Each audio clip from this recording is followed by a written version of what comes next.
With that, it's my pleasure to ask my father to do the actual siyum, the actual concluding of the Ranbam, and connecting it as the Rabbi did to the beginning.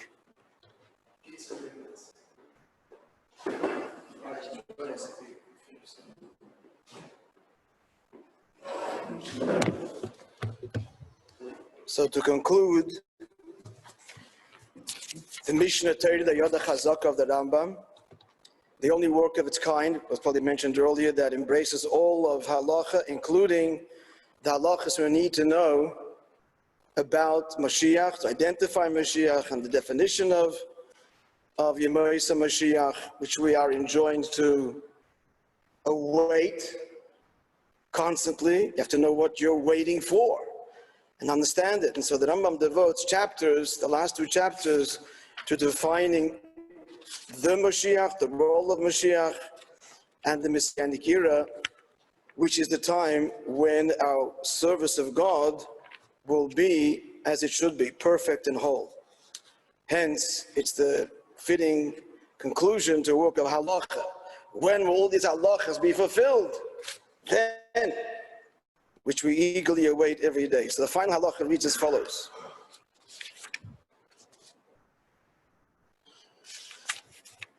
It's halacha number 5 of the 12th and final chapter of the Yoda Chazaka.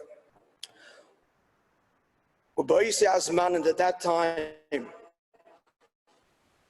referring to the Moishe Mashiach, they will not be there, literally, not famine and not war, and not envy and not competition. For good will be in great abundance.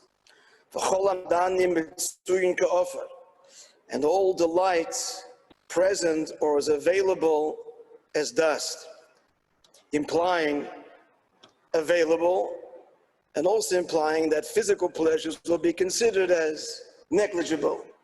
As he goes on to say what the whole pursuit of the world will be, and that is, in the following words, it couldn't be expressed more absolutely, the double negative. V'lo yiyeh esek kol ha'olam ela, and there will not be the occupation of the whole world only to, rather than only to, in simple language, the occupation of the entire world will be solely but to know God alone.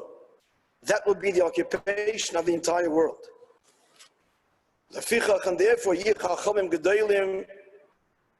think it's Yisrael Chacham. It's missing a word here. Should be Yisrael. It's a printing error here. Huh? No, this is the Chelik edition. Yeah, the end of Ranbam. It's a critical word that's missing. Yeah. And therefore, Jews will be very wise. I hope the Chayein who's listening to this, they can rectify it. The Yodim Dvarim Astumim, and they will know the hidden matters.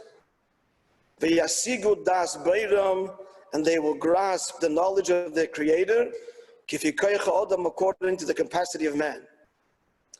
As the Pasuk says in Yeshaya, Kimola, for then no man will teach his fellow, and there'll be an end to all conflict. Wolf will lie down with the lamb, and so on. Kimola Horatz Deus Hashem, for the world to be filled with the knowledge of God. Kamayim Layom Machasim, like the water covers the ocean floor.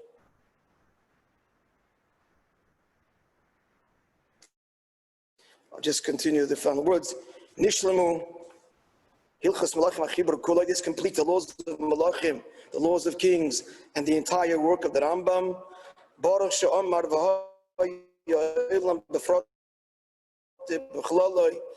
Blessed be He who brought the world into existence in its detail, Nishlam, whole and complete. Shavach Lakel B'Eilam, praise to God, creator of the world.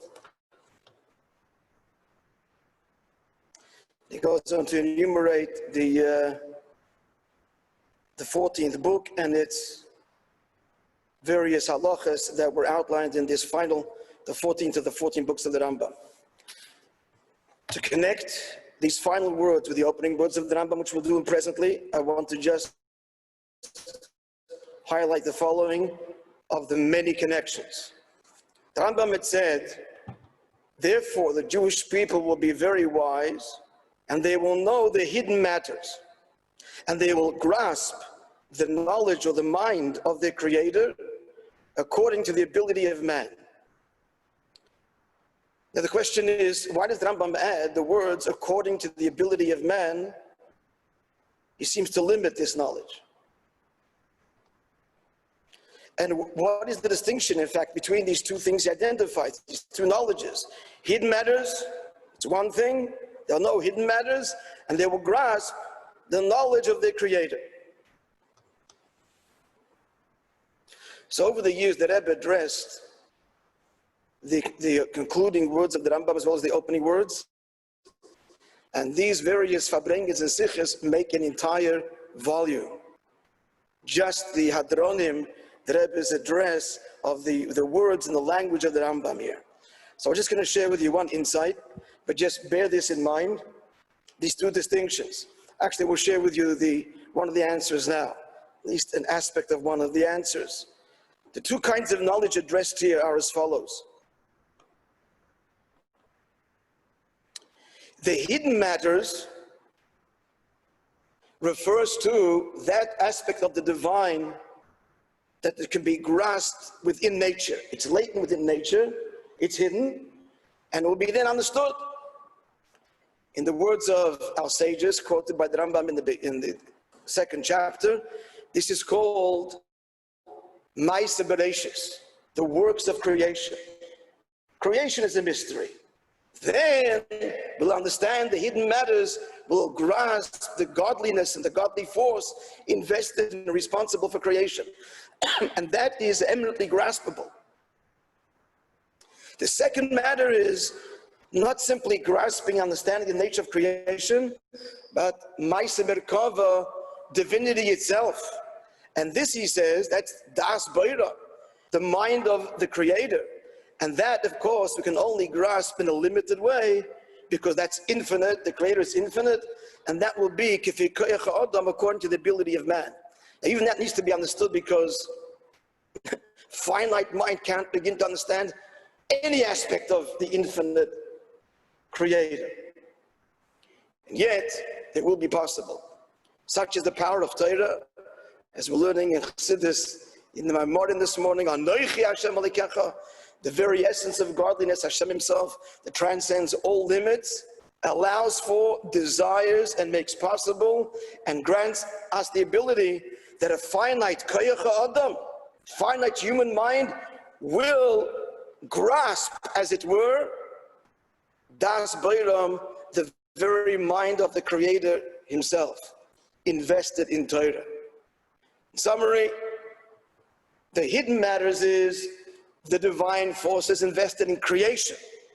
The knowledge of the Creator, this is Torah, which is truly infinite, and by the grace of God, we're able, now and certainly then, with the human mind, to grasp even the infinite. Even though it's a contradiction in terms, you can't grasp infinite. And yet, Hashem, God gives strength to his people. What's the strength he grants us? Finite, limited human beings becoming wild and grasping and being embraced by Hashem beyond all limit, and still remaining human with our human capacities. It's also hinted to in the words that Ranbam quotes from the Pasuk. Believe that, just to mention, the world is filled with the knowledge of God, like the water covers the ocean floor. Filled and transcendence, and knowledge that is graspable intellectually and rationally, at the same time submerged in a knowledge of the divine that is totally beyond human capacity, and yet we are submerged totally within it, invoking these two imageries of filling and covering and transcending. Now the opening words of the Mishnah Torah, I believe this is probably the first edition of the Ranbam before Moishe Rav Kook adopted it. I see this was printed before that Moishe possibly even existed. I found this in my my grandfather's library. It was printed in 1946. It's the first, and they called it in Ranbam Lam Ranbam for the people. It's the very same formula which was picked up and then continued. So it's a precious little volume.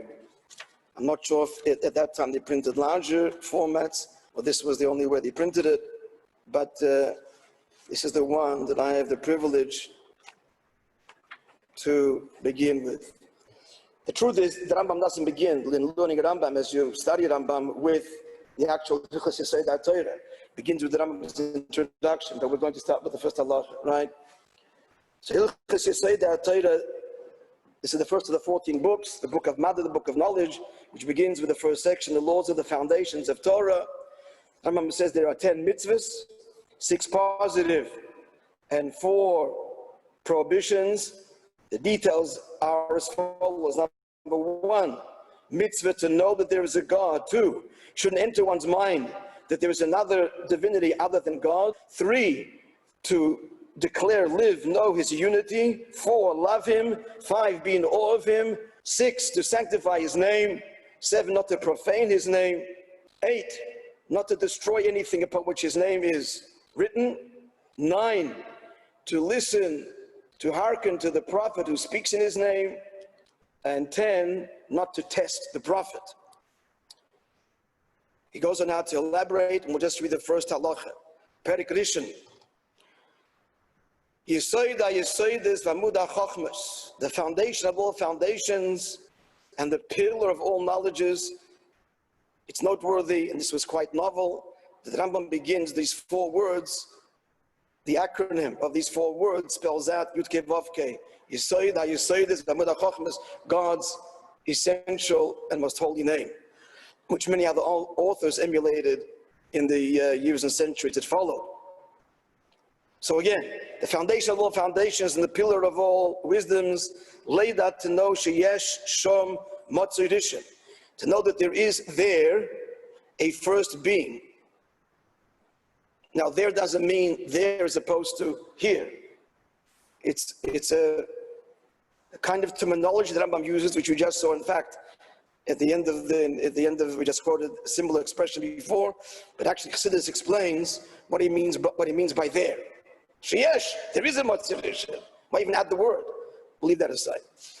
So there is a first being, v'hu mamtzi kol nimtza, and he causes to bring into existence all that which exists. V'chol nimtzoim, and all that it exists, mishomayim v'oretz, from heaven to earth, u'mashe b'neiah, and in between, lo nimtzu, do not exist, elo only me'amitas imotzoi, because of the truth of his existence. As he goes on to elaborate, God is the only essential reality, period. Everything else exists because he desires that it should. Nothing else has any independent truth or reality, any intrinsic truth or reality. Everything is, from heaven and earth, all that's in between, only exists because he wills it and creates it. The Rambam actually hints to the idea, almost spells it out, of constant creation in the ensuing halachas. I just want to zero in to tie the beginning of the Ranbam and the end. The obvious connection is we're going to experience and know that when Moshiach comes. That's the whole culmination, where this very first mitzvah will be fully realized and fulfilled. We will know. So we mentioned earlier, he talked about 2 kinds of knowledge, and knowledge that is inherent within nature itself. In other words, divinity invested in creation, and that can be grasped because we are part of creation and we are made in the image of God. And then there is the infinite truth of the Creator, which miraculously we can also grasp because God so wills it. That's hinted to in these 2 expressions here. The foundation of all foundations and the pillar of all wisdoms. Now, foundation is something which you don't see, not visible to the naked eye at all. A pillar is something which stands up and can be seen and touched. So the foundation of all foundations and the pillar of all wisdoms, So when it comes to the pillar, a pillar is something which is something you can see and is tangible. So the pillar of all wisdoms, wisdom is something which means rationale, you can understand it. So that's referring to that aspect of divinity, God's investment in creation, the creative force invested and responsible for creation that we can actually understand. Chachma, that's done with the Chachmas. The Yesod is the foundation of all foundations. The foundation to the foundation, hidden from the hidden. This is a reference to God himself, who's totally beyond understanding. So he's hinting to the two levels of divinity, which manifest itself in the knowledge that God is the constant creator, invested in creator, and the sole creator, and ultimately, which Chassidus began to reveal before Moshiach comes, the knowledge even of the Yesod HaYesodis, the Das Beira, the knowledge even in beginning to grasp the nature of the divine, again, empowered by Torah, the human mind can be intimate with the very inner workings of Hashem. So these are the two things, the foundation of all foundations and the pillar of all wisdoms, hinting to these two levels of divinity, which we will experience when Moshiach comes, and we already have a foretaste of that now, as mentioned in the revelation of Chassidus. Yep. Okay. Just conclude with a quick vart. The Rebbe says there are 14 books in Ranbam, and there are 83 halachas, which means there are 83 sets of laws in Ranbam. Laws meaning laws of tefillin, laws of brachas, laws of theft, 83 such laws. 83 is the numerical value of the word machla, which means sickness. And thus the antidote to sickness, the antidote to machla, is the study of the 83 laws of the Ranbam. So as the world is in need of healing, no doubt, like Ephraim said, starting now, take a resolution that come Friday, we're joining the bandwagon, or recommitting ourselves to the bandwagon of the Rebbe's institutions to study the Ranbam on its various different levels. And today with the internet and Chayenu, it is readily, easily, availably done in every possible language, audio, video, reading in English, and there's really no reason why someone couldn't carve out 10 minutes a day, 20 minutes a day, and get their Ranbam done and bring healing to the world. And the ultimate healing with Moshiach's coming may be without delay. Thank you all for joining us. Thank you to our presenters, and we're on for Martiv.